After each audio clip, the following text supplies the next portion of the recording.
You're listening to the Daily Sales Tips Podcast, and I'm your host, Scott Ingram. I'm really excited to share today's tip with you because I think it's particularly strong. It's actually 4 tips in one from Scott Barker. Scott runs partnerships at Sales Hacker. He's an evangelist for Outreach.io, the general manager of the Enterprise Sales Forum in Vancouver, and he was one of the contributors to the new B2B Sales Mentors book, which we'll talk more about in a few minutes. Here's Scott.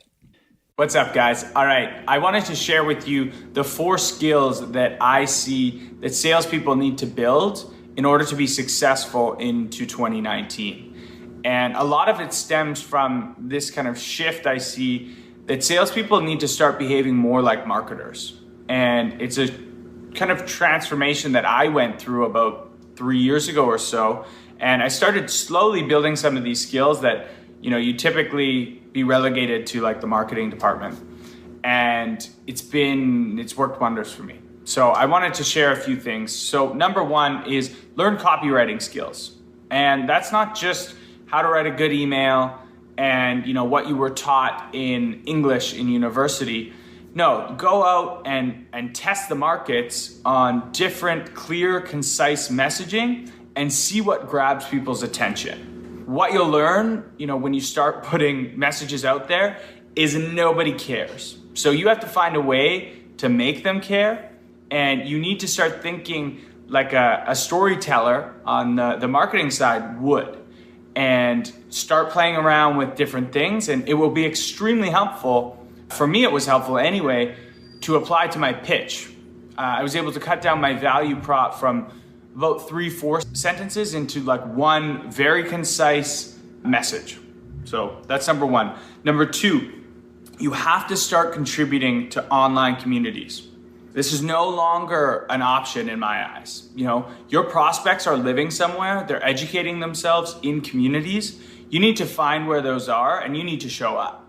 At least 20 minutes a day. And this is not to pitch. Again, this is not to pitch. No pitching. This is to show up, add value to the community, engage, and make yourself known as an expert and a consultant in your field. So that's number 2. Number 3, build yourself a brand. Now, I know about 70% of salespeople watching this right now just rolled their eyes. There's this weird stigma in sales around personal branding. I don't know why, but a lot of salespeople don't like to do it. So here's how I think you should look at it. In my eyes, it's really around extreme ownership. That's why I started building my own brand. I was tired of waiting for marketing to send me leads. I was tired of waiting for marketing to invite someone to a webinar. I was tired of waiting for marketing to retarget someone on an ad. And I wanted a way to provide my own air cover for the activities that I was doing. So what I did is I started making content that my prospects would care about.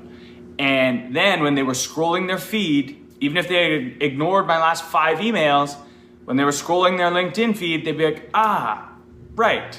I remember that challenge. Me and Scott talked about that. Maybe I should actually get back to him. I've been meaning to do that. So it's this ability to provide your own air cover, and it takes extreme ownership onto your plate. You're not relying on anyone else. So I think that's how you have to look at it. Number 4 is you get to own the whole sales funnel, which I think is key, right? I think there's this great quote. I'm gonna butcher it, but basically along the lines of, as the world continues to specialize, generalists are gonna start ruling the world. And I agree with that. I think in sales, we went through this kind of hyper specialization with the BDRs, AEs, CSMs, all this stuff. But technology, through AI and machine learning and the ability to automate mundane tasks, I think over time, we're actually gonna see the rise of the generalist again. Someone who's strong in marketing, someone who's strong in sales, someone who's strong in operations, who's gonna work as kind of an orchestrator of all these sections of the process with the aid of technology. So if you build these skills now, you'll be ahead of the curve on that. But anyway, this is a long video, but I wrote a blog on this on Sales Hacker with some, do this now tactical tips. So go check it out. It'll be in the comments below. And I also gave some great examples of people who are doing this really well. Like Tito Bohort is a great marketer, even though he's a sales guy. Andrew Mewborn, Amy Volas, Catherine Barry. These are all people that you should go follow because they're doing this extremely well. And anyway, thank you for watching and have an awesome week. I'm super curious about your thoughts on this. Do you think salespeople should start acting more like marketers? Do you think the generalists are going to win out over the specialists over time? Share your thoughts at dailysales.tips/80. On that page, you'll also find a link to Scott's article on this topic on Sales Hacker. On that page, you'll also find a link to Scott's article on this topic on Sales Hacker, as well as other ways to connect with him. Then, if you want more from Scott, I've got a few options for you. As I mentioned in the intro, Scott has recently contributed to 2 best-selling sales books, B2B Sales Mentors and Sales Engagement. Go grab a copy of both. Plus, I just shared Scott's story from B2B Sales Mentors titled How I Beat Out 300 Candidates for My Dream Sales Job on the Sales Success Stories podcast.